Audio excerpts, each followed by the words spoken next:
primeiro vamos dizer que super obrigada do coração, porque sei que é um momento para todos nós, é um momento que estamos todos aprendendo, então também para as pessoas que nos estão ouvindo, desculpas pelos transtornos, mas estamos aqui fazendo o nosso melhor dentro de um contexto que estamos com muitos desafios. E Marta, eu quero agradecer muito, porque desde o começo que falamos de fazer estas conversas, você foi a primeira para dizer, eu posso ajudar. Então, somos muito gratas sempre para a sua liderança no departamento e tudo que nos inspira desde o trabalho. Então, estamos muito... vamos a gostar muito dessa conversa, tenho certeza que nos vai ajudar a pensar muito. E está quase o PowerPoint começando. Tá bom. Posso começar, então? Sim. Bom, então, a todos os que estão nos acompanhando aqui, muito boa tarde. Desculpas aí pelo nosso atraso. 95% desse atraso é de minha responsabilidade, porque fui eu que me atrapalhei aqui com as tecnologias. Eu sou de uma outra geração, esses desafios todos estão sendo ótimos para mim, porque eu estou fazendo um upgrade tecnológico na marra, então está sendo super interessante, mas também tem essas dificuldades todas. Eu queria cumprimentar a Lorena por liderar a organização desses seminários. Eu assisti o seminário de terça-feira e foi super interessante, e estudei bastante para me preparar para dar uma contribuição e fazer uma reflexão sobre, apresentando, na verdade, o que os estudos sobre desigualdade acumularam de conhecimento sobre a questão da relação entre epidemias e a redução das desigualdades, e para a gente ter elementos com base no conhecimento acumulado para pensar a natureza dessa situação que nós estamos enfrentando. Tá? Então, o primeiro slide, Lorena. Sim, está aí. Eu vou fazer a estrutura da minha apresentação. Eu não vou fazer uma apresentação muito longa, na verdade, eu vou sumarizar o que... fazer um sumário breve do que a gente conhece sobre efeitos de curto prazo das epidemias e efeitos de longo prazo das epidemias, e basicamente tentando abrir o que a ciência política e a economia política chamariam do mecanismo causal que conecta o surgimento de epidemias com a redução da desigualdade, né? Para a gente ter, volto a dizer, elementos para pensar essa novidade, essa situação que nós estamos enfrentando. Tá? Basicamente, quando eu estou combinando efeitos de curto prazo e efeitos de longo prazo, e o esforço de abrir o mecanismo causal que conecta epidemias com redução da desigualdade, eu quero, com isso, concluir dizendo que eu acredito que as características dessa epidemia que nós estamos vivendo, né, que não é meu juízo, isso é evidente, ela é uma epidemia planetária, massiva, e há muitas evidências de que ela será longa, né? A despeito disso, se nós analisarmos essa epidemia com os instrumentos que nós acumulados nos estudos sobre desigualdade, eu diria que nós teríamos como efeito muita pobreza, aumento da pobreza absoluta no curto prazo, e não há nenhuma evidência, com base nos mecanismos causais que a gente conhece, que essa epidemia vai trazer redução da desigualdade no longo prazo. Então, passa para o slide seguinte, por favor, Lorena, da estrutura da apresentação. Esse que diz efeitos longo Isso, prazo. isso, tá, não, sou eu que não mudei aqui, perdão. Ok. Eu vou concluir com base nessa reflexão que eu acredito que a nossa prioridade deveria ser evitar a pobreza extrema, que eu acho que esse será o principal, com base no que eu vou argumentar, esse será o principal resultado dessa epidemia. Muito bem.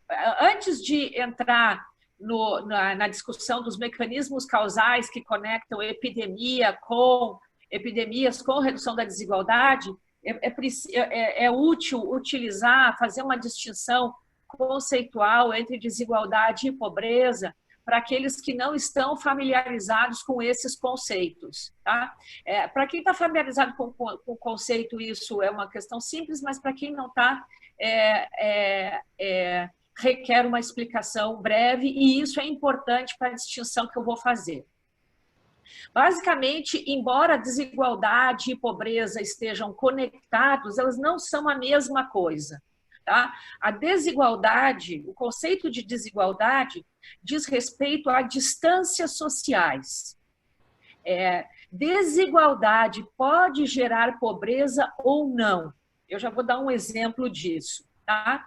Mas a desigualdade diz, se nós fôssemos usar a imagem de uma escada, nós saberíamos que os indivíduos que estão na pobreza, eles estão nos primeiros degraus da escada, né?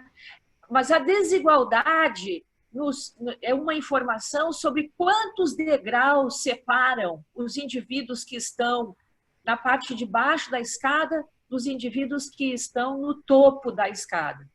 A discussão muito popular do Piketty, que se tornou muito popular nos últimos 3, 4 anos, que diz respeito aos 10% mais ricos, a 1% mais rico, diz respeito a concentração da riqueza no topo. Esta é uma dimensão da desigualdade, mas não é a única. Tá? Então, pode passar para o seguinte slide, Lorena, por favor. Esse slide aí nos mostra a escala da distribuição da renda no Brasil, com base nos dados de 2009, os dados da PNAD contínua. Tá? Se nós estabelecermos, por exemplo, por convenção, que indivíduos pobres têm uma renda domiciliar mensal per capita inferior a R$1.000, nós teríamos, olhando ali a distribuição dos vintis, que até o vintil 12, a população brasileira seria pobre. Tá? Porque nós estabelecemos uma convenção do que é a pobreza. A categoria com a qual se trabalha no Brasil para definir pobreza, que é uma convenção, é a renda domiciliar inferior a um salário mínimo. Então, por esta definição, digamos que nós trabalhássemos com a noção de que uma família média tem 4 indivíduos, a renda pobre seriam aqueles que têm renda domiciliar mensal per capita inferior a R$250. Então, os pobres seriam mais ou menos até o 5º vintil. Tá? Isso quer dizer que, quando nós estamos falando de pobreza, nós estamos falando da parte inferior da distribuição, nós estamos falando da renda desses indivíduos e nós estabelecemos alguma convenção para dizer quem são os pobres, que são aqueles que, por algum critério, têm insuficiência de renda. Tá? A desigualdade diz respeito às distâncias entre esses que nós definimos como pobre e aqueles que estão no topo da distribuição, ou seja, por exemplo, no vintil 19 ou no vintil 20. Então, quando o Piketty convencionou dizer que nós estamos tratando dos 10% mais ricos, nós estamos tratando do vintil 19 e do vintil 20. Tá? Então, um conceito de desigualdade seria quantas vezes a renda dos 20 19 e 20 é superior à renda, por exemplo, dos 20 1 a 6. Então, quando a gente fala de redução da desigualdade, nós estamos falando que esta distância ou essa número de vezes em que a renda dos muito ricos é maior que os mais pobres diminuiu, tá bem? Então, a rigor, você pode aumentar a pobreza. Se todo mundo ficar mais pobre, você pode aumentar a pobreza e não reduzir a desigualdade. Se alguns ficarem mais pobres e os mais ricos mantiverem a sua renda, a desigualdade vai aumentar, tá? Porque o conceito de desigualdade é um conceito de distância, de relação. O conceito de pobreza é um conceito de insuficiência de renda, tá? Se alguém tiver alguma dúvida, eu volto a isso depois, porque eu não quero me deter muito nesse ponto, mas o que eu estou querendo dizer aqui é que não necessariamente um aumento da pobreza significa aumento da desigualdade. Se todos perderem, se houver uma epidemia em que todos perdem, que é o que aconteceu com as epidemias mais estudadas pela ciência política, que são as epidemias da Idade Média, você tem aumento da pobreza e queda da desigualdade. Mas se só os mais pobres perderem, você tem aumento da pobreza e não necessariamente queda da desigualdade, porque esses conceitos são relacionados, mas são distintos, tá bem? Então, vamos passar para o próximo slide, Lorena. Então, olha só. O que nós sabemos sobre os efeitos de curto prazo, e aqui curto prazo é curtíssimo prazo mesmo, são os efeitos imediatos em meses, tá? Epidemias causam mortes em larga escala, tá? E o que está documentado na literatura é que epidemias são relativamente comuns na história da humanidade, né? Mas epidemias em larga escala são mais raras e epidemias que reduzem a desigualdade são mais raras ainda. Então, as epidemias mais estudadas, que são anteriores ao conhecimento do ponto de vista da desigualdade da pobreza, as epidemias mais estudadas, que são aquelas em que a humanidade não tinha instrumentos científicos para controlar as epidemias, elas necessariamente reduziam a atividade econômica, porque elas reduziam o número de pessoas trabalhando, tá? Então, epidemias, por definição, causam imediatamente aumento da pobreza, porque elas reduzem a atividade econômica, né? E reduzem a renda dos indivíduos e a capacidade da sociedade de produzir riqueza, na ausência de qualquer intervenção médica, tá?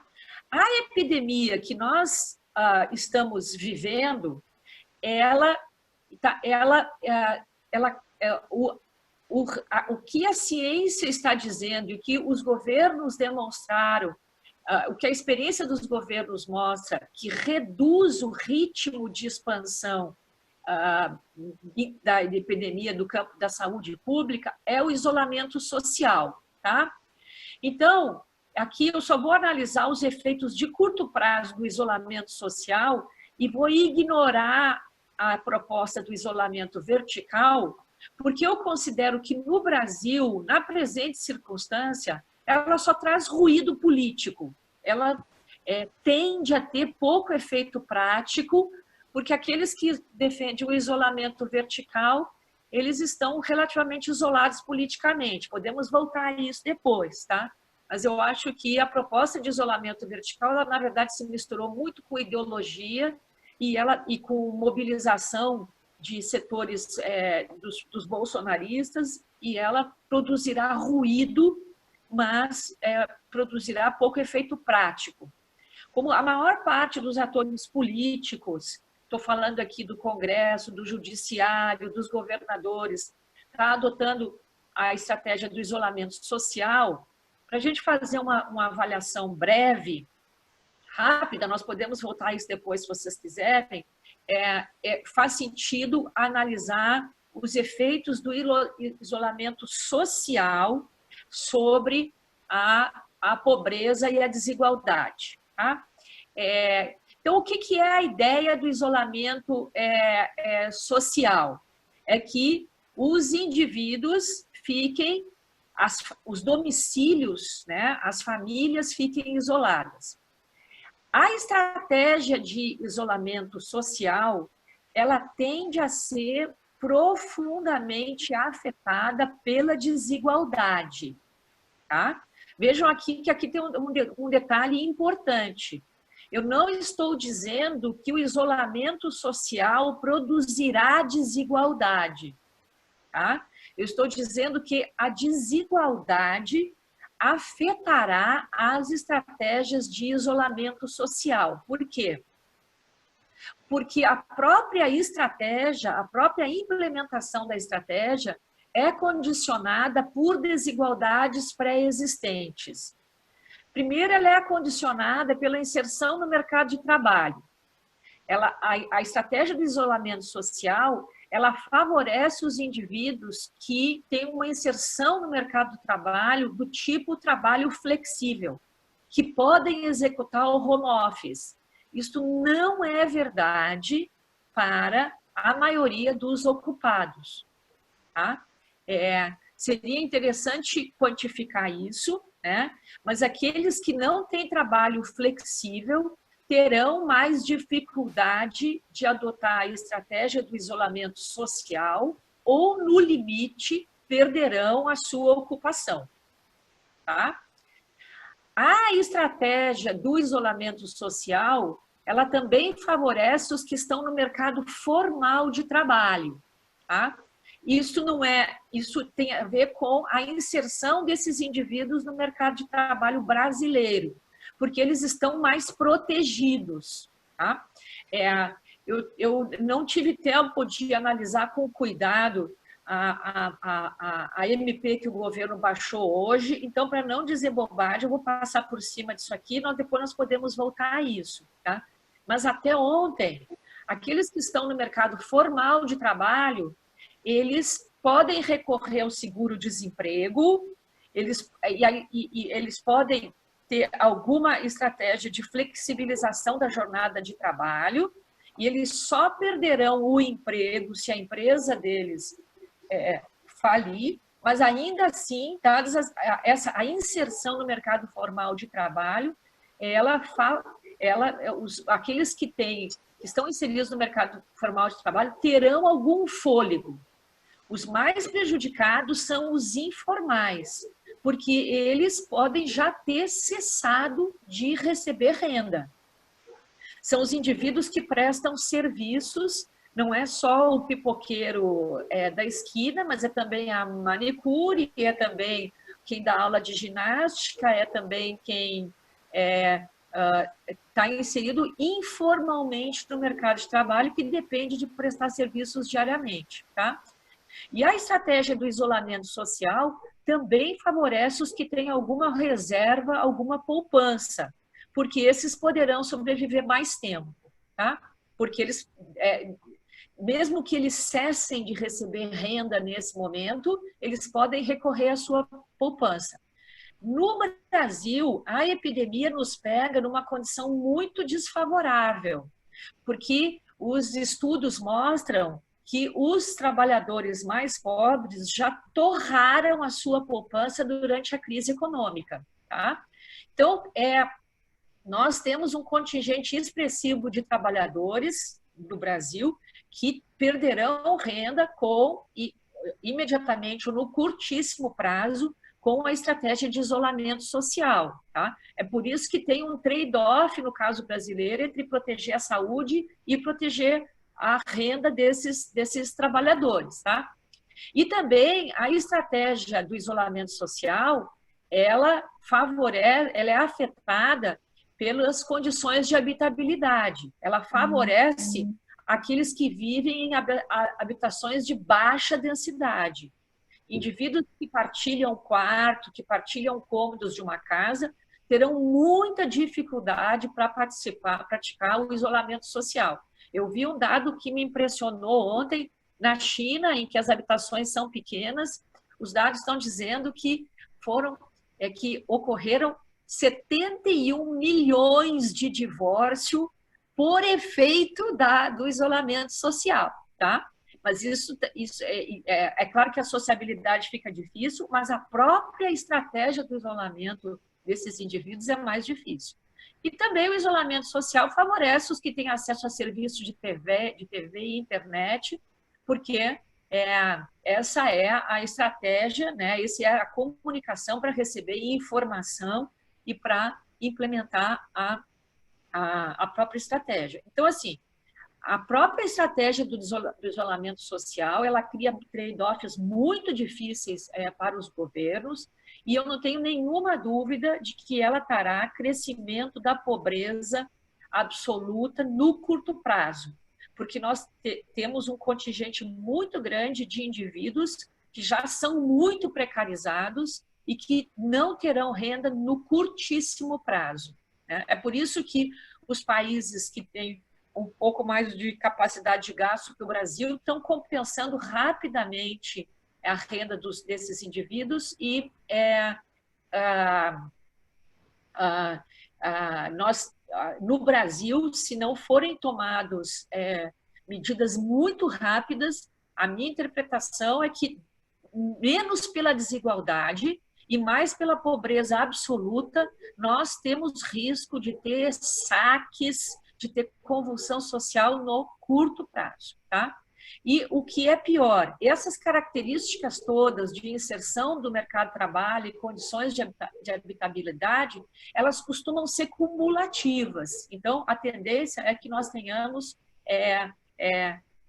digamos assim, esse conjunto de desvantagens acumuladas em determinados domicílios, tá?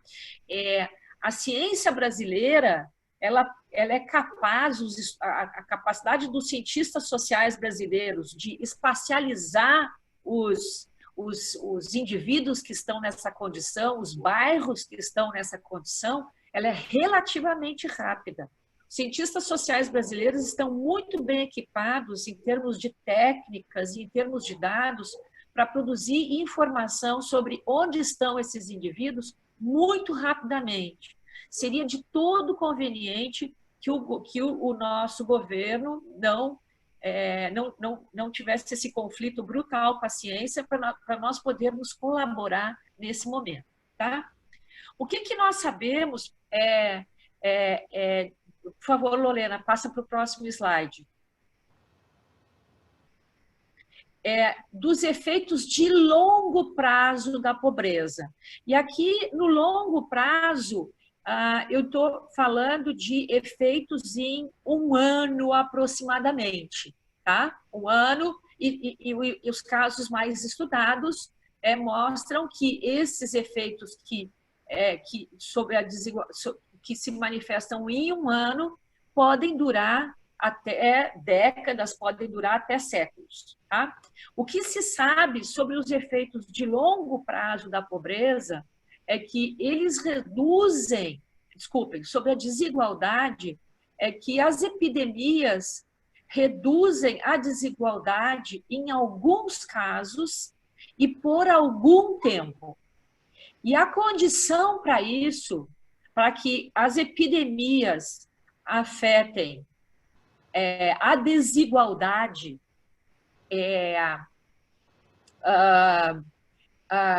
a condição para isso é que elas sejam massivas, tá? Então, eu vou retomar aqui. O primeiro ponto é que epidemias massivas, elas aumentam a pobreza absoluta, por definição. Segundo, que a estratégia de isolamento social que nós estamos empenhados em adotar no Brasil, ela produzirá pobreza absoluta. A questão que nós estamos vendo agora é se uma epidemia massiva afeta a desigualdade no médio e longo prazo. Qual seria, então, o mecanismo pelo qual epidemias massivas afetariam a desigualdade? Em primeiro lugar, como nós já vimos, quando elas são massivas, elas afetam o tamanho da população, pelo mecanismo simples de que as pessoas morrem na escala de milhões ou milhares. Tá? Então, aqui nós começamos a poder comparar o que a gente conhece das epidemias mais bem documentadas nos estudos em economia política e desta epidemia que nós estamos vivendo. Tá? Só para vocês terem uma ideia, eu já vou falar isso mais adiante, mas as estimativas de que a peste negra, que é a epidemia mais documentada nos estudos sobre desigualdade, reduziu a população da Inglaterra pela metade. Ela teria reduzido a população da Europa Ocidental em 30%. Ela teria reduzido a população da Europa Oriental em 25%. Tá? Então, é isso que se chama de uma epidemia massiva. Estima-se que a epidemia do México, por efeito da contaminação dos espanhóis, dizimou a população asteca, na ordem de 90% a 95% da população. Tá? Então, é isso que os estudos consideram epidemias massivas. Tá? E por qual mecanismo as epidemias massivas reduzem a desigualdade? É quando elas afetam a letalidade da força de trabalho. E quando, portanto, elas aumentam a escassez da força de trabalho, caso a capacidade produtiva permaneça constante. Tá? Então, o que isso quer dizer? A peste negra, por exemplo, ela dizimou 50% da população da Inglaterra, mas a terra permaneceu lá e as tecnologias para a produção agrícola permaneceram lá. Então, a capacidade produtiva permaneceu constante, mas o número de braços se reduziu. Tá? Isso aconteceu em toda a Europa. Então, o que os estudos mostram é que esta é uma condição necessária para que uma epidemia reduza a desigualdade. Porém, ela não é uma condição suficiente. Tá? É preciso que a essa escassez da mão de obra, da força de trabalho, os trabalhadores possam negociar melhores condições de trabalho. Tá? Então, o que a gente sabe que aconteceu na Europa Ocidental? Por efeito da morte de cerca de metade da população, a letalidade atingiu a força de trabalho. Então, para que a letalidade de uma epidemia reduza a desigualdade, não é suficiente que morram jovens e velhos. É preciso que morram aqueles que estão em condição de trabalho e se produza escassez da força de trabalho vis-à-vis a capacidade produtiva. Mas para que a desigualdade caia, a condição suficiente, ou seja, é preciso que também os trabalhadores possam negociar a regulação do mercado de trabalho, ou seja, é preciso que eles consigam negociar a renda dos trabalhadores baixamente qualificados, que passam a ser mobilizados para rapidamente adotar técnicas produtivas mais avançadas. É preciso que aumente a renda dos trabalhadores, é possível que aumente a renda dos trabalhadores melhor qualificados, e aí por esse mecanismo aumenta a razão de renda entre trabalho e renda do capital, ou seja, na medida em que a renda do capital permanece constante, cai porque no conjunto da apropriação das rendas, já que a renda dos trabalhadores aumentou, a razão de renda entre os trabalhadores e o rendimento do capital tende a cair. Os salários aumentam, os contratos melhoram, a renda dos mais ricos cai, e só assim a desigualdade cai. Tá? Então, os estudos sobre a peste negra mostram que só aumentou a renda do trabalho na Europa Ocidental, particularmente na Inglaterra, porque a Inglaterra só recuperou o nível de a escala de mão de obra que ela tinha antes da peste, no século XVIII, e, portanto, a escassez da força de trabalho vis-à-vis a capacidade produtiva permaneceu alta até o século XVIII, mas a mesma letalidade na Europa Oriental, na ausência de capacidade de regulação do mercado de trabalho, né, permaneceram os instrumentos de servidão, porque digamos assim, a elite econômica, a capacidade de negociação dos trabalhadores não melhorou, né? O fato de ter tido uma epidemia massiva, o fato de ter tido alta letalidade, o fato de ter tido escassez da força de trabalho, não aumentou a renda do trabalho na Europa Oriental. E o que está documentado também para o México, Colômbia, o Caribe em geral, é que o fato de ter praticamente dizimado a população dos astecas não alterou o domínio que os espanhóis continuaram exercendo sobre o contrato de trabalho que era feito sob encomenda. Tá? Então, se nós tentarmos aplicar esse mecanismo causal para o caso brasileiro, tá? As evidências que nós temos é que, primeiro, a letalidade, ainda está muito incerto qual é a letalidade do vírus, dessa epidemia, né? O caso mais bem documentado é o caso da China, né? Tem um artigo do Fernando Reinach no Estadão de hoje que diz que não dá para confiar nos dados sobre o Brasil, porque eles estão muito distorcidos, né? Eu recomendo que vocês leiam para entender que a letalidade da doença, no caso brasileiro, tende a cair. O único caso bem documentado é o da China, e não se poderia caracterizar como uma epidemia massiva, né? E a letalidade ela é mais alta entre os mais velhos, o que significa que não é razoável esperar que essa epidemia aumente a escassez da força de trabalho. Tá?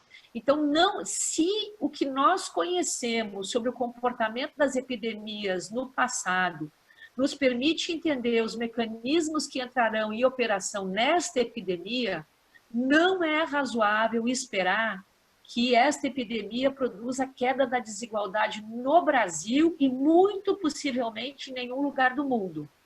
O que ela tende a produzir é um aumento imediato da pobreza absoluta, porque nós teremos contingentes muito elevados de indivíduos sem renda e sem nenhuma proteção no curtíssimo prazo. Então, na ausência de políticas de proteção, a estratégia do isolamento social, né, sabendo que nós não sabemos quanto tempo ela vai durar, ela pode ter efeitos não triviais sobre a ordem social do Brasil. Tá bom? Seria isso. Espero ter sido... Eu corri aqui para alinhavar os principais pontos do argumento e podemos agora partir para o debate e esclarecimentos. Espero que os nossos recursos permitam funcionar produtivamente. Obrigada, Lorena, mais uma vez, e obrigada por aqueles que estão acompanhando. Obrigada, Marta. Então, como vocês sabem, estamos neste novo formato que mudamos para o Zoom e ao formato do webinar, porque estamos procurando aumentar a participação. Então, por isso, a gente precisa pedir para todo mundo, se vocês puderem, por favor, escrever as perguntas, comentários que vocês têm no chat. E como ficamos combinados com a Marta, é que eu vou procurar ajudar a dar a leitura das perguntas, comentários, e se conseguir, com as nossas habilidades técnicas, também dar a palavra para algumas pessoas que tenham perguntas, se conseguimos aqui pelo webinar as perguntas. Então, eu não sei se alguém gostaria de começar, mas uma pergunta só de esclarecimento. A Helena Funari está perguntando se você poderia voltar a citar o artigo que você referiu que todos nós deveríamos ler. É o artigo é a coluna do Fernando Reinach, que é um biólogo que tem uma coluna sobre ciência no Estadão. O sobrenome dele escreve R de rato, E de escada, I de ilha, N de nada, A de amor, C de casa e H de hotel. Ok.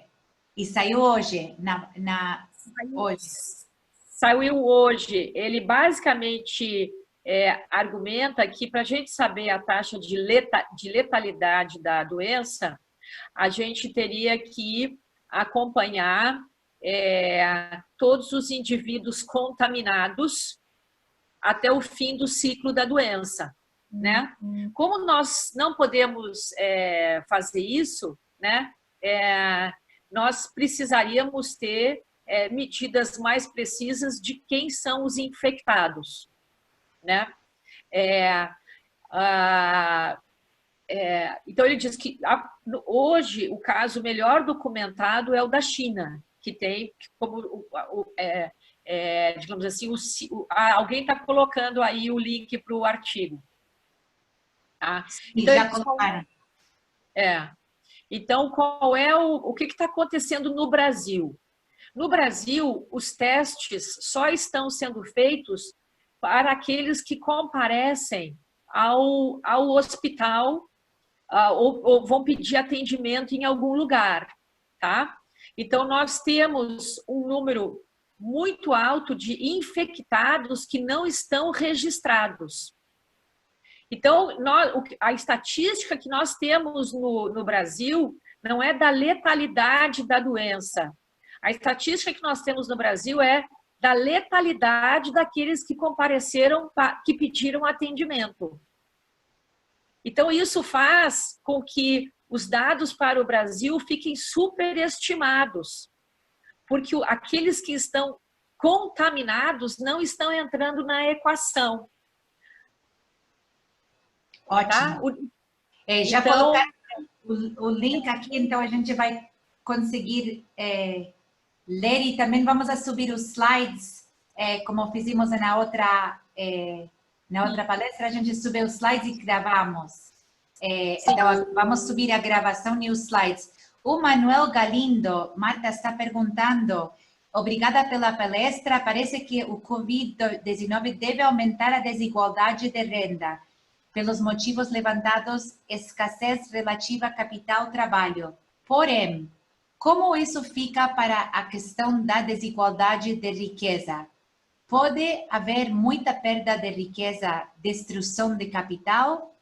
Como os mais pobres não têm capital, isso poderia significar uma redução na desigualdade de riqueza, especialmente no curto prazo? É possível isso aumentar desigualdade de renda enquanto diminui desigualdade de riqueza?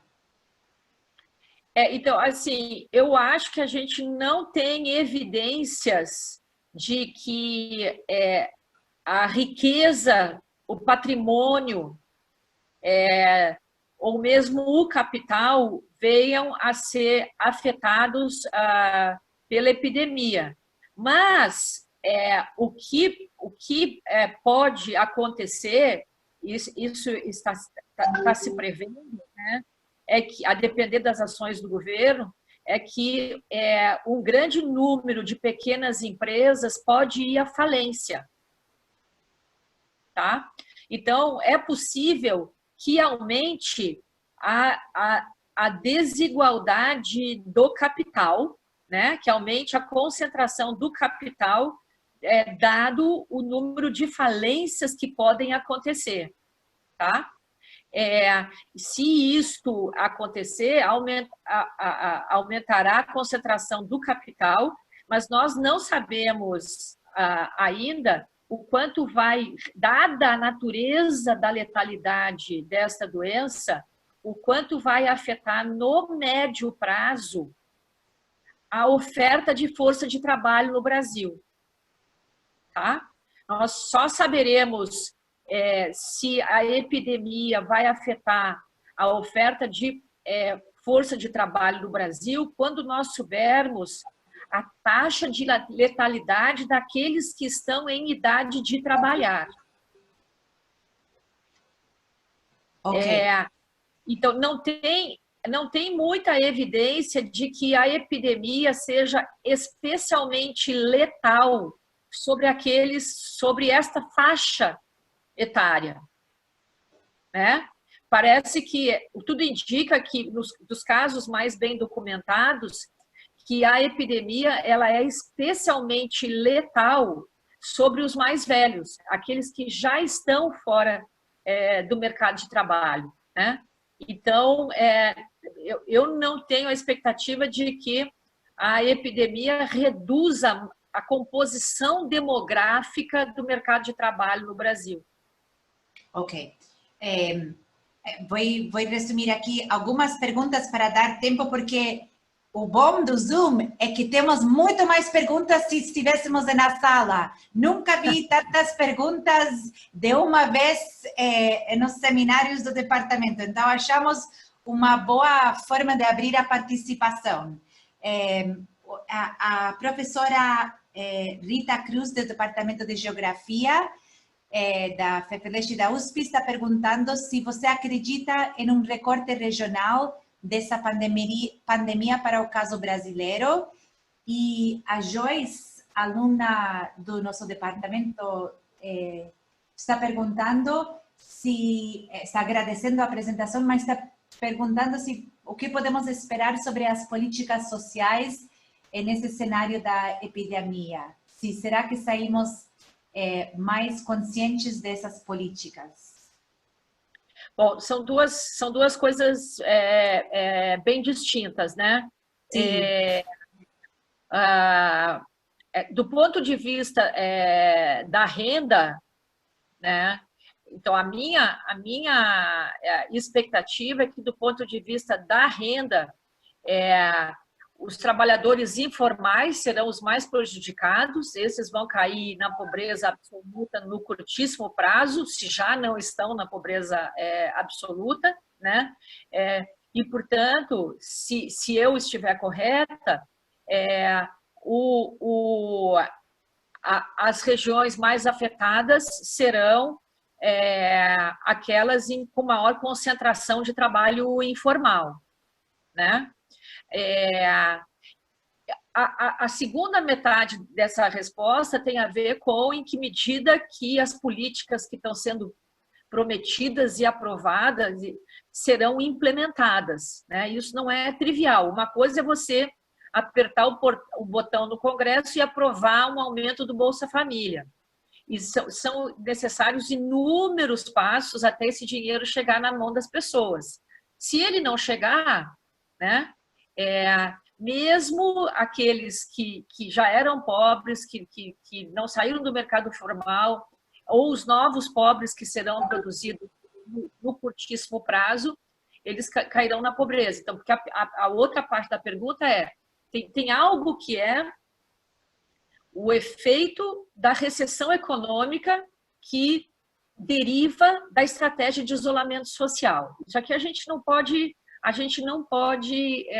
fazer de conta que não é verdade, tá? A estratégia de isolamento social, ela produz paralisia da atividade econômica porque o mercado que produz emprego, serviços, troca de mercadorias está sendo praticamente paralisado, né?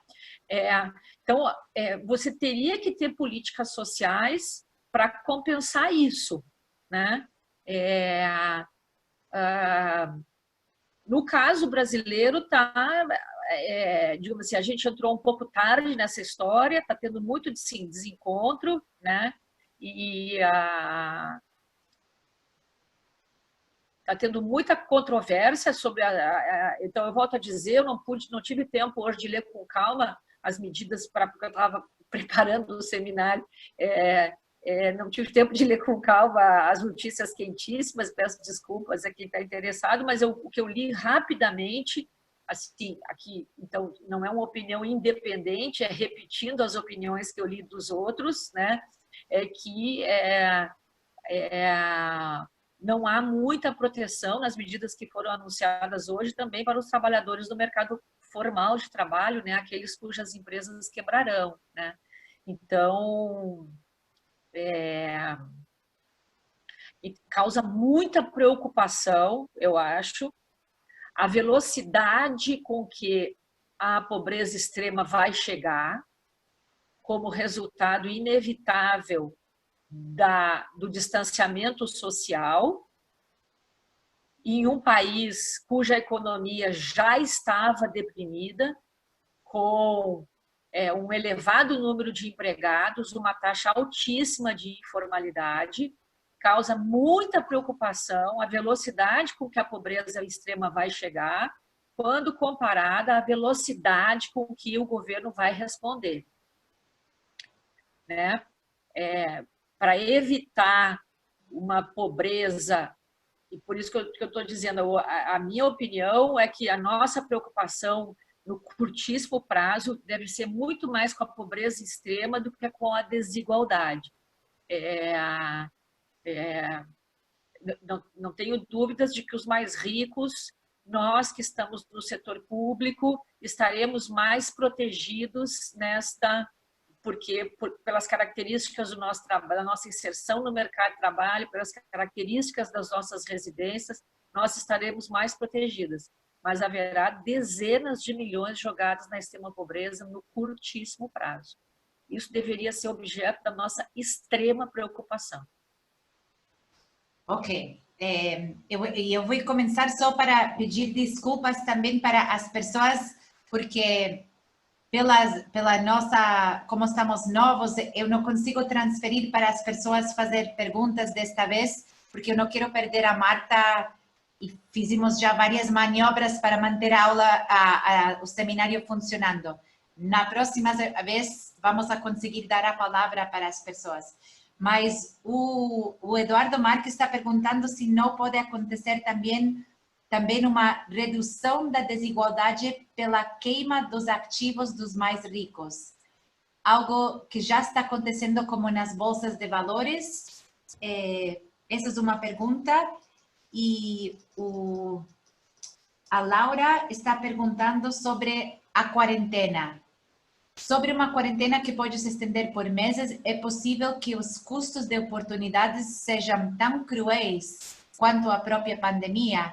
De imediato, sabemos que o isolamento é necessário até do ponto de vista econômico, mas por quanto tempo isso pode permanecer? Obrigada pela apresentação.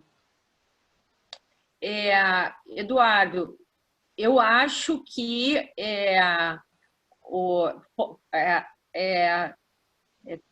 todos tendem a ter perdas, inclusive pela paralisação da atividade econômica, né? É de se esperar que haja um aumento da concentração do capital, porque há economistas que estão prevendo que 80% das empresas vão quebrar na hipótese, né, de a gente ficar paralisado por 3, 4 meses. Eu não sei o quanto esses números são confiáveis, né? Mas eu acho que isso faz todo o sentido, né? Mas Então, é assim, é claro que tenderá a ter um empobrecimento, né? As previsões é que o PIB de todos os países vai encolher, né? Mas se a pobreza e pode ter uma variação na desigualdade, né? Mas eu não acho que seja de se esperar que os mais ricos tenham menos recursos para proteger a sua riqueza do que os mais pobres, né?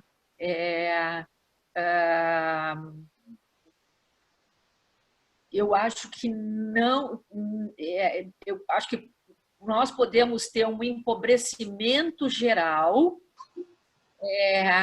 mas dada a possibilidade dos mais ricos, e aqui eu incluiria inclusive nós que somos funcionários públicos, protegerem a sua renda, né? Eu não acho que tenderia a ter uma redução da desigualdade, porque os pobres perderão muito e não há evidências de que venha a ter escassez da força de trabalho, de modo que os trabalhadores tenham, no médio prazo, condições de negociar melhores salários. Eu acho que é mais provável que tenha um aumento da desigualdade, mas aqui eu estou fazendo um raciocínio inteiramente dedutivo, com base no que eu estou especulando sobre o funcionamento desse mecanismo, né? Aqui eu tenho certeza que você está inteiramente de acordo de que nós teríamos que olhar as evidências empíricas para poder saber se essa hipótese plausível se confirma ou não. A outra pergunta, Lorena, é o quanto é sustentável a estratégia de isolamento, né? Sim. E quantos meses? Eu acho que, na ausência de políticas compensatórias, a política de isolamento social não é sustentável. Ela não é sustentável. É impossível você manter as pessoas trancadas em casa 3, 4 meses na incerteza, sem ganhar renda. Então, isso também um pouco, talvez, aproveitando isso, o Glauco Arbix fez esta pergunta. A atual pandemia vai explodir entre os mais pobres, vulneráveis, em geral, e vai aumentar a desigualdade. Está em falta o senso de urgência diante desse horizonte. O que faríamos se fôssemos governo? E o que fazemos como universidade? Eu acho que se nós fôssemos governo, né? E assim, isso aqui com todas as vênias, né? Porque é muito fácil você cruzar a perna e dizer que os governos possam fazer, mas vamos imaginar, né, que não tivesse, digamos assim, que nós pudéssemos implementar as políticas desejadas, né? Eu acho que seria urgente encontrar mecanismos ágeis para proteger a renda daqueles que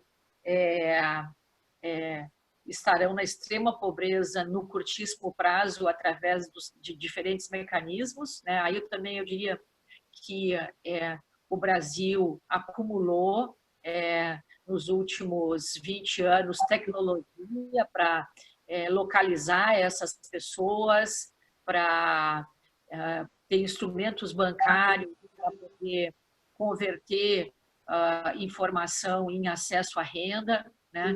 E a tecnologia toda do Bolsa Família, do cadastro único, ela poderia ser mobilizada para proteger os mais vulneráveis no curtíssimo prazo, né? Sem o que eu acho que a medida que foi aprovada no Congresso semana passada, elevando para R$600, é uma renda insuficiente, mas para enfrentar esse problema, mas pelo menos ela protege os mais vulneráveis e sinaliza alguma renda no curto prazo, né? Nós teríamos que ter, então assim, isso para mim seria urgentíssimo. Nós teríamos que ter alguma política para as empresas pequenas e de médio porte não irem à falência, porque senão nós vamos ter uma devastação do mercado formal de trabalho no curto prazo, né? Então, nós teríamos que tomar medidas para evitar a extrema pobreza no curto prazo. Então, vou ler algumas perguntas porque eu nunca vi, que lindo esto do Zoom. Então, uma coisa bonita de a gente estar online é que estão muitas pessoas participando.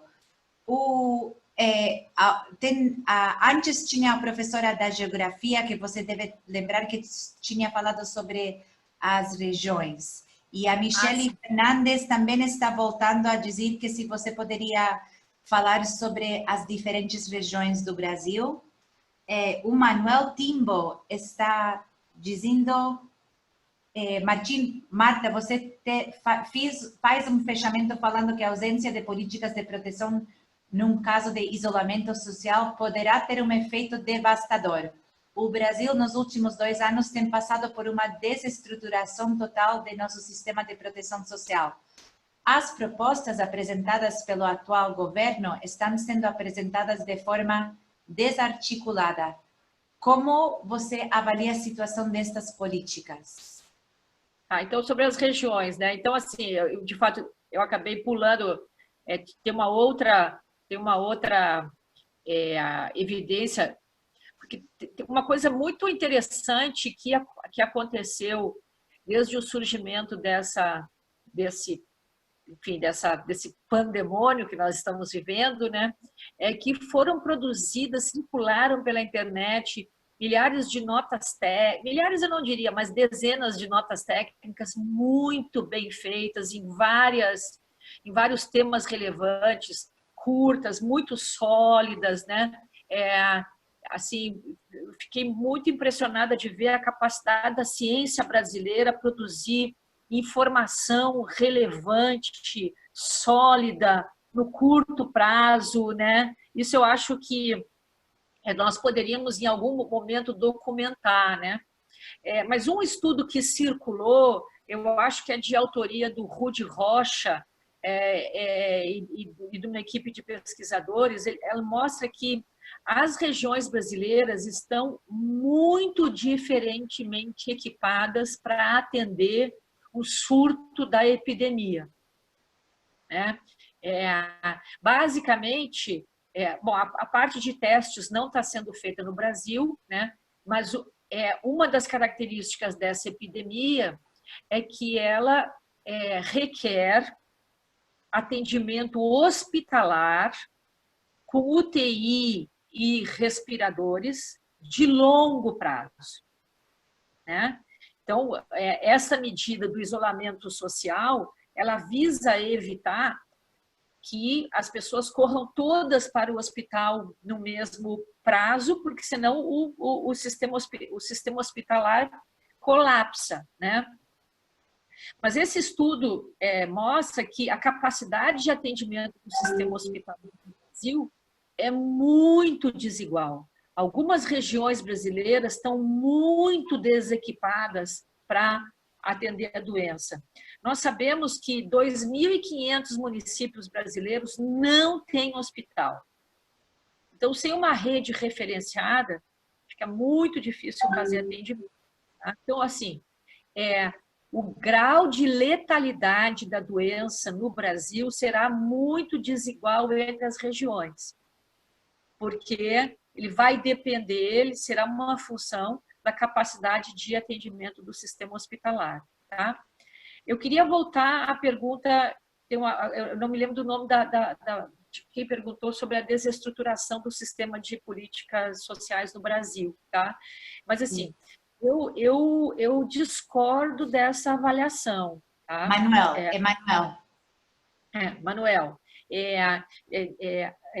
Pelo seguinte, eu acho que o sistema de políticas sociais no Brasil, que foi construído a partir de 88, e basicamente nos governos Fernando Henrique, Lula e Dilma, ele tem sofrido um desfinanciamento, né? E eu não tenho dúvida que um dos objetivos do governo Bolsonaro é desmontar esse sistema. Mas não houve uma desestruturação total. Tá? O Bolsa Família está aí, as aposentadorias estão aí, o ataque ao BPC está aí, o SUS está sendo atacado, mas não foi desmontado, as políticas de educação sobrevivem, né? Então, e por que essas políticas, elas, a despeito do ataque, elas produzem popularidade e a custos políticos de desativar essas políticas, né?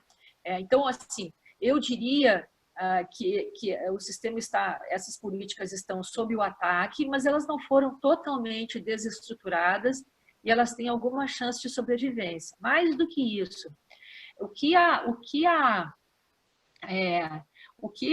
os estudos documentam é que eventos traumáticos como esse que nós estamos vivendo, eles tendem a aumentar os graus de solidariedade. Não se sabe por quanto tempo isso vai ocorrer, mas eu não descartaria que digamos assim, o reconhecimento da moral de que esses sistemas de proteção social são necessários, de que o SUS é necessário, de que as aposentadorias de um salário mínimo são necessárias, que o BPC é necessário, eu não descartaria que um subproduto desse trauma que nós estamos vivendo seja um maior reconhecimento dessas políticas e da necessidade de protegê-las. Isso vai depender, inclusive, da nossa capacidade de produzir, pós-crise, durante a crise, uma narrativa da relevância dessas políticas. Tá? Então, nós estamos vendo que, mesmo intelectuais de inspiração menos estatista, vamos dizer assim, estão hoje defendendo a importância do SUS, a importância do Bolsa Família, a importância das políticas sociais. Eu não descartaria a hipótese de que o reconhecimento moral dessas políticas cresça por efeito da epidemia, ao contrário da sua desestruturação. Tá? Eu tenho a impressão de que as políticas, as visões de ataque a essas políticas sairão muito fragilizadas dessa experiência traumática que nós estamos vivendo. Ótimo. Tinha várias perguntas sobre o SUS da Luciana, que também estava querendo perguntar sobre a letalidade e a relação com o SUS, mas eu não estou achando aqui a pergunta específica dela. Era se a falta de recursos do SUS vai impactar a letalidade na idade ativa.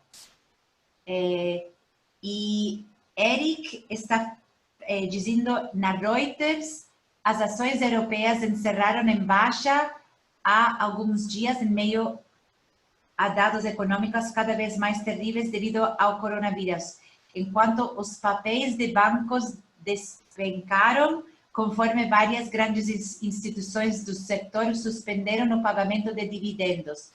Como essa pandemia pode afetar o setor financeiro e as consequências para o aumento da desigualdade?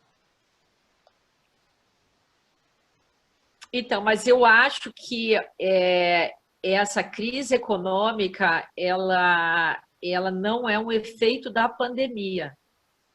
Ela é um efeito da estratégia de isolamento social. Não é a doença que está provocando recessão e queda da atividade econômica. É a única estratégia que se conhece para evitar uma explosão da doença. E é por isso que eu acho que a estratégia de isolamento vertical, ela parece uma estratégia simpática, ela parece uma estratégia viável, porque ela, embora não tenha fundamento científico, né, ela está dizendo é possível não ter recessão econômica e morrer e infectar só os mais velhos. Isso não é razoável pensar assim, né? Mas eu diria que a crise econômica que nós vamos certamente experimentar, as previsões são muito negativas sobre isso, né? Ela não é um efeito da pandemia, ela é um efeito da única estratégia que se conhece para evitar a explosão da pandemia, que é a estratégia do isolamento social, né? E é por isso que, como os custos da estratégia, materiais da estratégia do isolamento social são muito altos, né? É muito difícil manter, eu acho praticamente impossível manter a estratégia do isolamento social no longo prazo, sem alguma estratégia para preservar as empresas e a renda dos indivíduos. Ok. Eu vou ler as perguntas, é que eu não estou anotando aqui, então não sei se eu estou me perdendo, estou sendo indelicada com as pessoas. Você respondeu aí, essa era sobre o setor financeiro, era do Eric. Uhum. E a outra? E a outra era da Luciana, do SUS, sobre a letalidade na idade ativa. Se a falta de recursos do SUS poderá impactar na letalidade do coronavírus das pessoas na idade ativa.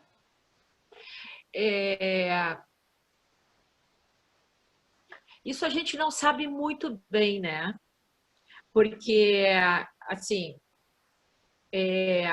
o que se sabe sobre o caso da China e da Itália é que a letalidade ela é bem maior sobre os mais velhos, né? Então, se isso é verdade, né? Então, o que aconteceu na Itália é uma coisa terrível. Eles tiveram que, o sistema de saúde teve que escolher quem eles iam salvar, né? Uma coisa dramática, né? Então,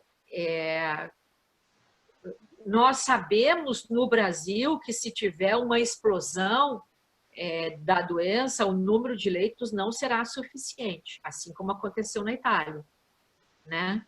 Agora, a distribuição demográfica, ou seja, que faixa etária será mais afetada, isso aqui eu não tenho evidências que me permitam dizer que aqueles em condição de trabalhar serão mais afetados. O que os dados dizem até agora é que a letalidade foi maior entre os mais velhos, aqueles que já estariam fora do mercado de trabalho, né? Sim. Mas, de qualquer maneira, né, a letalidade dessa doença, ela não é massiva. Tá? Os números, claro que são muito altos, mas se a gente comparar com a peste negra, por exemplo, ou com as grandes pandemias do mundo, né, as mortes foram na escala de 1/3, metade, 90% da população, no caso dos astecas. Né? Essa pandemia está longe de apresentar essas cifras, né? Ok, vou aproveitar, tem 2 lugares que as pessoas estão perguntando, então eu vou aproveitar só ir no outro lugar das perguntas, porque essas pessoas estavam na fila também um tempo. Então, o Ronan Bento está perguntando se poderíamos discutir o que a teoria monetária moderna oferece como solução para a crise.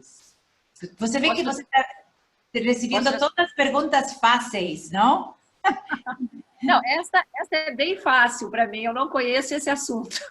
Okay. Então, eu não poderia responder. Okay. A Simone Afonso está perguntando se haveria algum mecanismo que atua sobre as desigualdades que é mais recente do que as epidemias massivas que ocorreram no passado e que poderiam influenciar as dinâmicas atuais nesse contexto do coronavírus. E só para... Você quer que eu leia mais uma?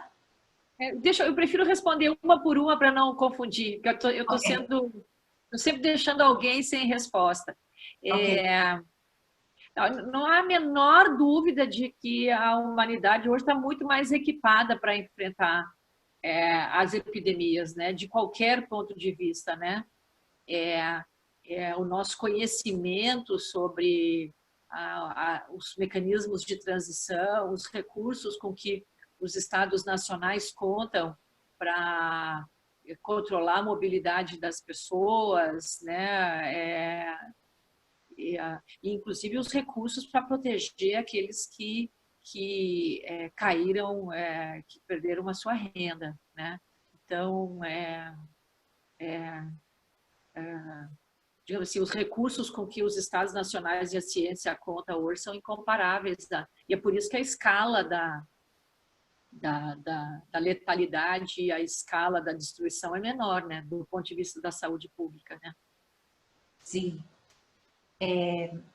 Ok, Laura, eu já tinha lido a pergunta. Gabriel, quais são os efeitos que a pandemia e o aprofundamento da pobreza podem ocasionar na relação entre os três poderes da federação?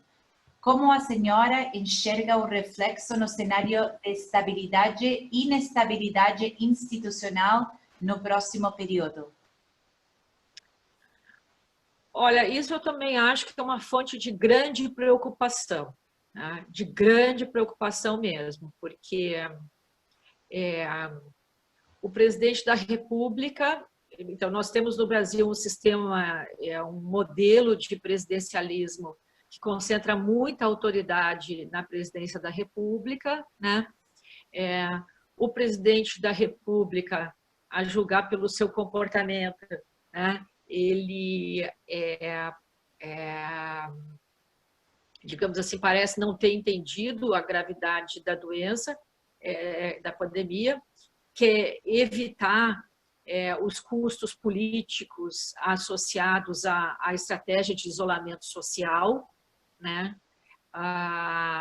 Ele revela enormes dificuldades para entrar em acordo com os seus próprios ministros e com os governadores, né? E então, claramente, nós temos problemas de coordenação, né? O presidente caminha a passos largos para o isolamento político, inclusive com os seus ministros, né? Então, não fosse a gravidade da situação social e a gravidade da situação econômica, né, nós poderíamos ter muito facilmente uma crise institucional, né? E eu estou entre aqueles que acreditam que uma crise institucional nesse momento só causaria mais dificuldades para enfrentar a crise, né?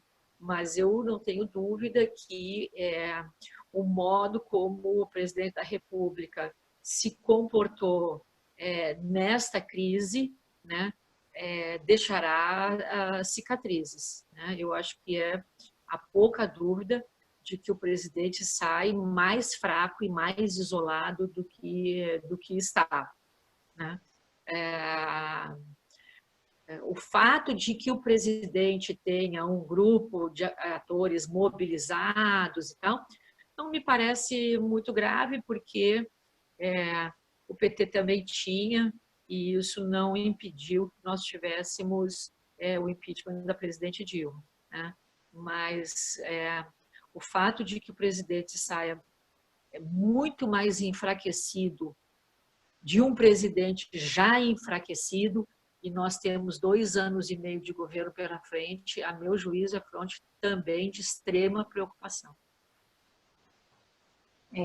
Ok. E o Roberto Garibe está perguntando: Marta, é possível que a dinâmica do contágio e seus efeitos se deem de forma diferentes nos países mais desiguais? Por exemplo, países como o Brasil ou Índia, as condições de habitação e de proteção social são baixas. Talvez isso possa apresentar uma diferenciação nas taxas de letalidade, por exemplo. O que você acha? E isso também, só para o Matheus Souza também saber, que ele perguntou algo parecido, se como a desigualdade entre países. É possível que sim, sim. Porque eu vi hoje um dado, saiu um estudo, saiu uma coluna no The Economist hoje falando sobre as condições de habitabilidade no Reino Unido, né? Tinha um dado lá que me impressionou muito, que apenas 7% dos domicílios de baixa renda teriam densidade desfavorável à estratégia do isolamento social, né? E a matéria dizia que esse era um número muito alto, alarmante e tal, porque não tinha lido, o autor não leu os trabalhos da equipe do Edu Marques sobre as condições de habitabilidade no Brasil, né? A densidade, os estudos mostram que os domicílios com alta densidade, com condições inadequadas de habitação são, eu não tenho a cifra na cabeça, mas eles são muito mais elevados no Brasil, né? Isto implicaria uma taxa maior de contágio, né? É muito plausível esperar que, se as condições de habitabilidade afetam o contágio, se nós temos taxas maiores de condições de habitabilidade desfavoráveis no Brasil, nós poderemos ter taxas mais altas de contágio, né? Se isso se combinar com o sistema de saúde também precário, é plausível esperar que tenhamos taxas de letalidade mais altas, né?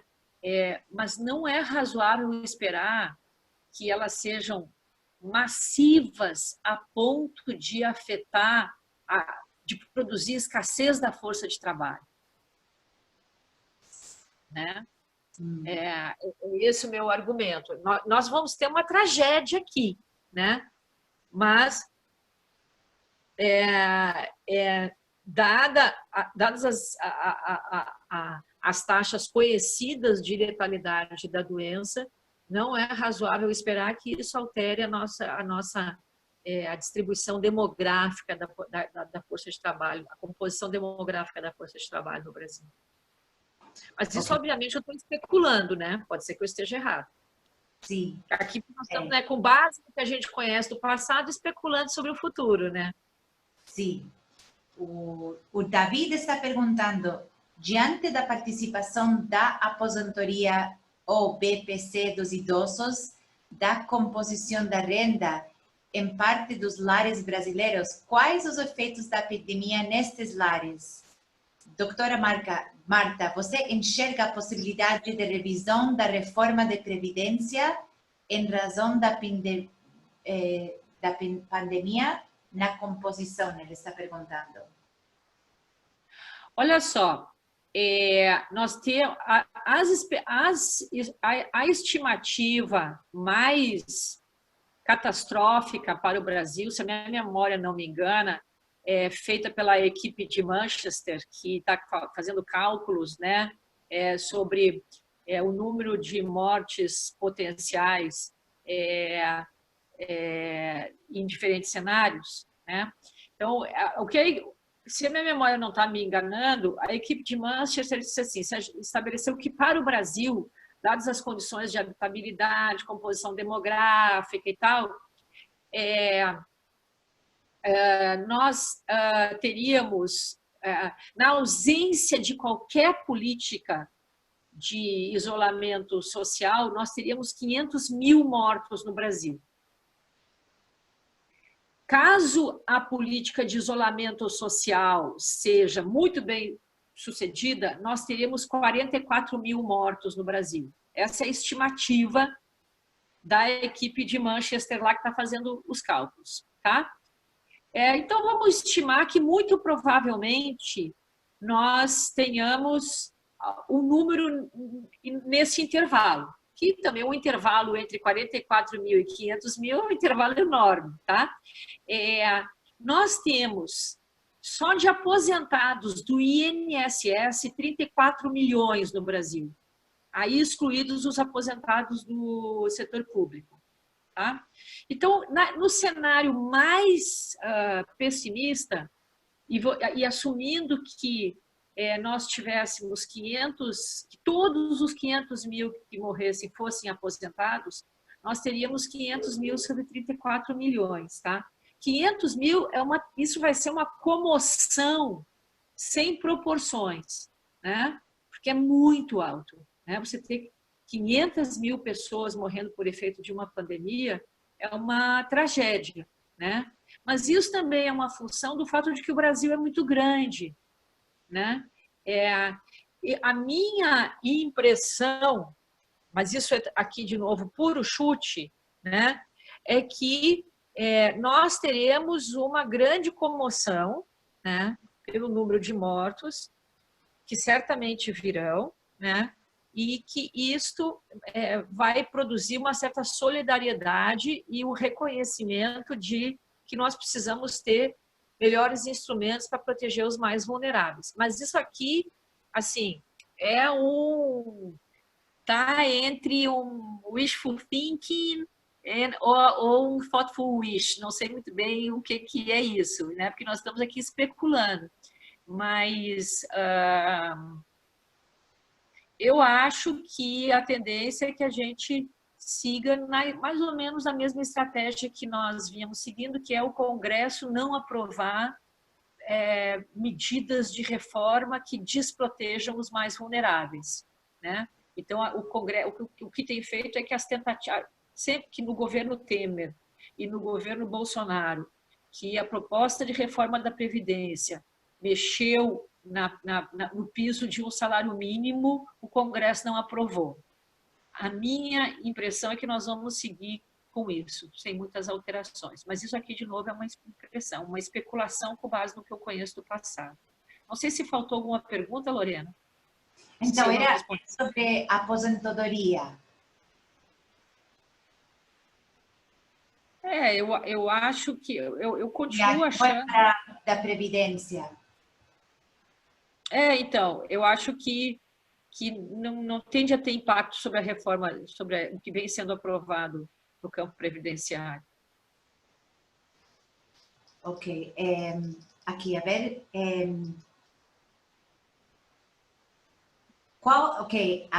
se não estou conseguindo ver, acho que, Sérgio, qual seria uma boa estratégia para que a renda mínima paga pelo governo chegue àquelas pessoas que não estão nos cadastros sociais? Então, as prefeituras teriam que cadastrar rapidamente.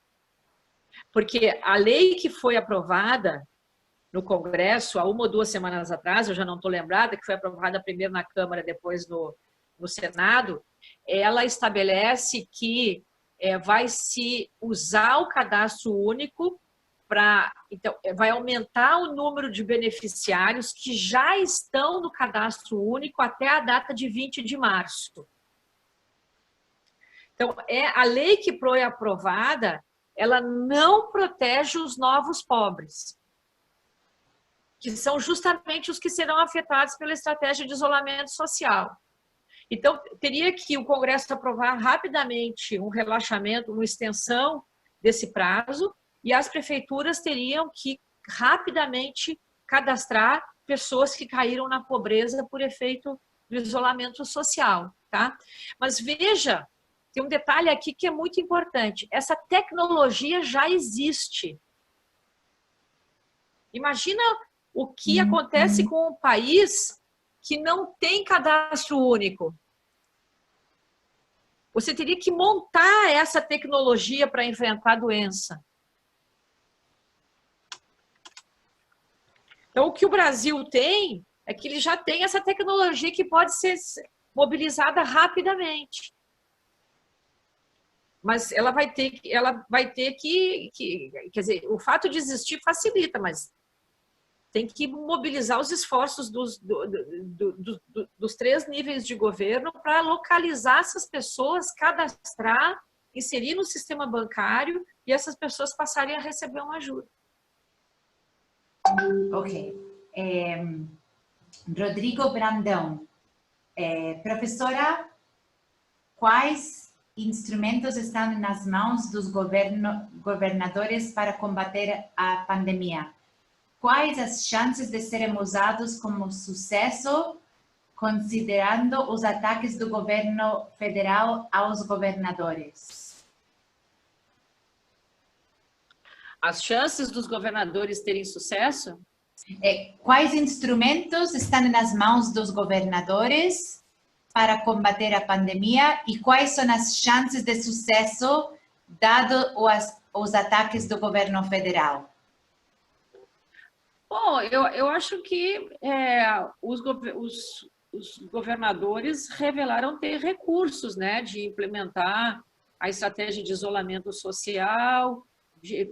O que a gente sabe é que há governos que estão rapidamente equipando, aí sob coordenação do Ministério da Saúde, equipando o sistema hospitalar para produzir, para gerar UTIs, né, com todas as dificuldades, porque também tem inúmeras dificuldades técnicas de importação de remédios e tal, tem inúmeras dificuldades, mas assim, eu não vi até agora que os governadores tivessem obstáculos de autoridade para implementar as medidas, tanto no campo médico quanto na estratégia de isolamento social, para enfrentar a doença, né? O que eu vejo como um problema de curto prazo é que a expectativa é que o número de mortes vai aumentar no curto prazo e a pobreza vai aumentar no curto prazo. Já está aumentando, né? Então, a capacidade política dos governadores de sustentarem medidas impopulares, né, pode se erodir, né? A minha expectativa, posso estar sendo pessimista, é que o pior ainda não chegou, né? O pior está para vir, tanto no plano na dimensão econômica, quanto no plano da situação de saúde da população, né? Os governadores dispõem de conhecimento e de autoridade para tomar as medidas necessárias, né? A grande dúvida e assim, a estratégia do presidente Bolsonaro é, digamos assim, se distanciar dessa estratégia que parece a ele impopular, e ela de fato é, né? Então, a minha preocupação é na hipótese de que o isolamento horizontal, o isolamento total, seja necessário por um longo tempo, qual será a capacidade política de resistir a uma reação que pode ocorrer, né? Eu volto a insistir. Eu acho que o risco de nós termos convulsões sociais no Brasil não está descartado. O risco de nós termos saques em grande escala. E olha que, assim, quem não me conhece deveria ficar assustado, porque eu sou uma pessoa naturalmente otimista. Eu sempre tendo eu sou mais para o poliana do que para o pessimista, né? Mas eu acho que os nossos riscos políticos não são triviais, porque a pandemia traz custos médicos não triviais, traz custos econômicos e não triviais de um país que já vem sofrendo há muito tempo.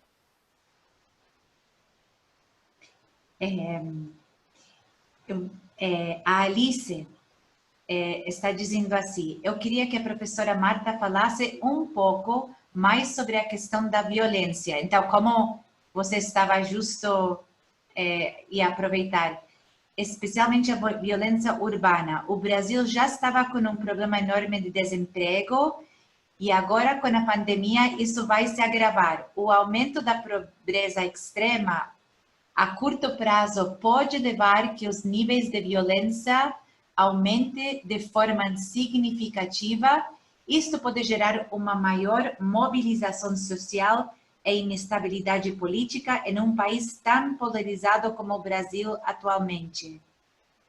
É exatamente isso que eu acho. Eu não acho que isso seja um caminho necessário, mas essa é uma hipótese que nós não podemos descartar. E o Gustavo está dizendo, são 7h20, então vamos só, vamos só procurar encerrar com as últimas perguntas, porque eu sei que tem alunos de graduação que daqui a pouco tem aula com algumas professoras e professores. Além Gustavo está perguntando, além de políticas de renda, quais outras políticas podem ser realizadas pelo poder público, inclusive local, para minimizar os efeitos do aumento da extrema pobreza sobre a vida das pessoas? Eu acho que a proteção à renda das pessoas é essencial e eu acho que isto passaria por evitar que pequenas e médias empresas que têm um alto poder de empregabilidade e limitado capital de giro fossem à falência no curto prazo, né? Eu não consigo imaginar, e isso pode ser falta de imaginação minha, né? É que a estratégia do isolamento social, ela facilite muita intervenção, né? Eu acho que eu só consigo imaginar que a questão do atendimento à saúde e de renda deveria concentrar todos os nossos esforços no curto prazo e sobretudo porque nós estamos navegando com muita incerteza. Nós não sabemos quando isso vai durar, né? Então, assim, tem muita incerteza, né? Isso que é um pouco desesperador nessa história. Sim. Então, mas o que eles estão perguntando é, além de políticas de renda, você está dizendo focar nas empresas de pequena e média escala. Essas seriam as duas e saúde. Essas são as três. Mas isso é uma política de renda também, né? Que é você preservar os empregos. Para você preservar a renda, porque assim, nós não podemos esperar que o governo federal seja capaz de oferecer renda para 150 milhões de pessoas. O ideal seria que as pessoas preservassem os seus empregos. Sim. Né? Então, preservar o emprego também é uma política de renda, né?